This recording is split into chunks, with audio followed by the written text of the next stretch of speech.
This is one of the strangest production lines in the history of metalworking.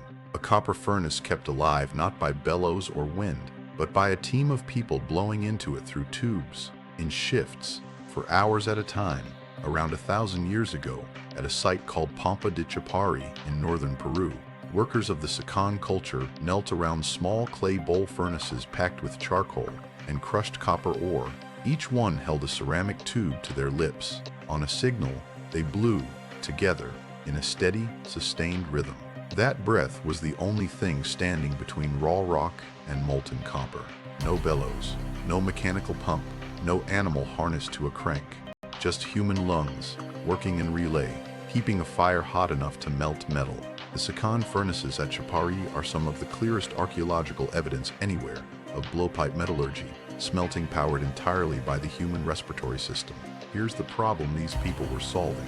To pull copper out of ore, you need heat above 1,080 degrees Celsius. Charcoal sitting in open air won't get there on its own. Fire needs oxygen pushed into it faster than the surrounding air can supply, and someone has to force that air in. Later cultures solved this with bellows, leather bags, or wooden boxes that pump air through a nozzle called a tuyere. One person working the bellows can move air continuously without stopping to breathe.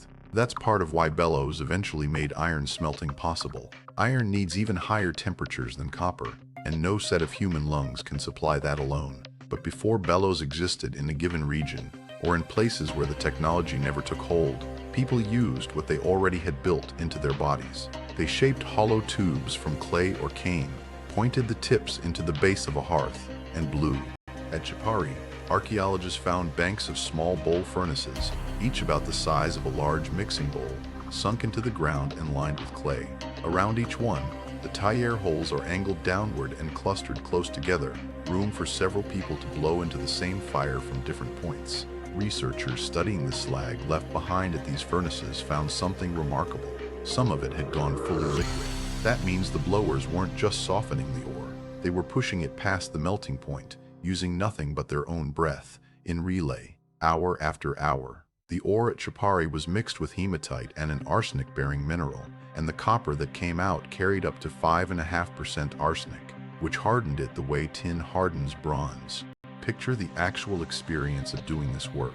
You kneel on hard ground beside an open fire radiating heat straight at your face. You put a tube to your mouth and force air through it in a steady, controlled rhythm, sustained far longer than ordinary breathing allows. Smoke and ash drift back at you every time the wind shifts. When your breath gives out, someone rotates in and takes your place without breaking the airflow.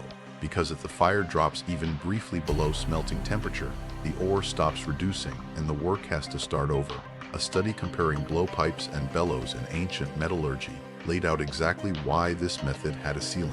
Human breath is limited both in the maximum temperature it can generate and in how much heat it can supply, and its rate of delivery is constrained by human physiology.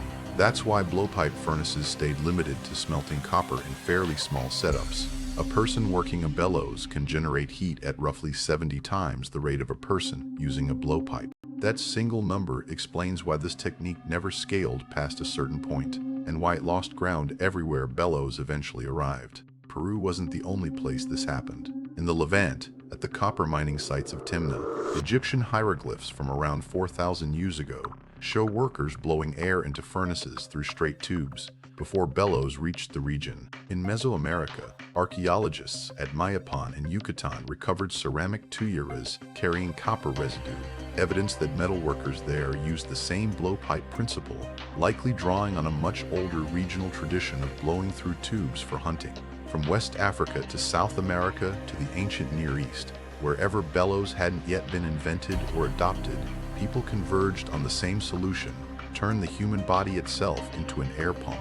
The Sicán themselves weren't casual metalworkers. They ran one of the largest metallurgical operations in pre-Columbian South America, centered around Baton Grande, producing copper, arsenical copper, and gold copper, alloys on a scale that supported elite burials, temple offerings, and long-distance trade across the Andes. The lung-powered furnace wasn't a fallback for people who lacked better options. It was the production line at the center of a regional economy, run continuously by teams who understood exactly how to keep it going.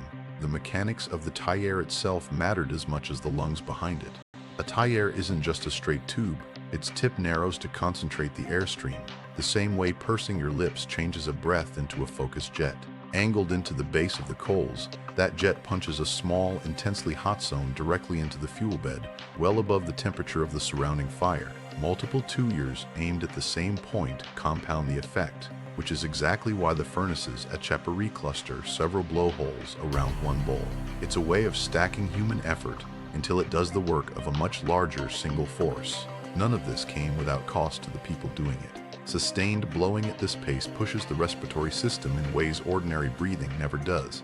Forced exhalation held over minutes at a stretch, repeated in shifts across a session that could run for hours. Add smoke inhalation, radiant heat at close range, and the arsenic vapor released from arsenical copper ore during smelting, and you have a job that carried a real physical toll on the people who did it. Archaeologists studying arsenical bronze production elsewhere have pointed to arsenic exposure as a genuine occupational hazard for ancient smiths, a detail that rarely makes it into the story of how these objects were made. What's worth sitting with is how much coordination this demanded. A bellows can be operated by one person indefinitely. A blowpipe furnace needs a rotating crew, timed breathing, and a shared understanding of exactly how hard and how long to blow before handing off.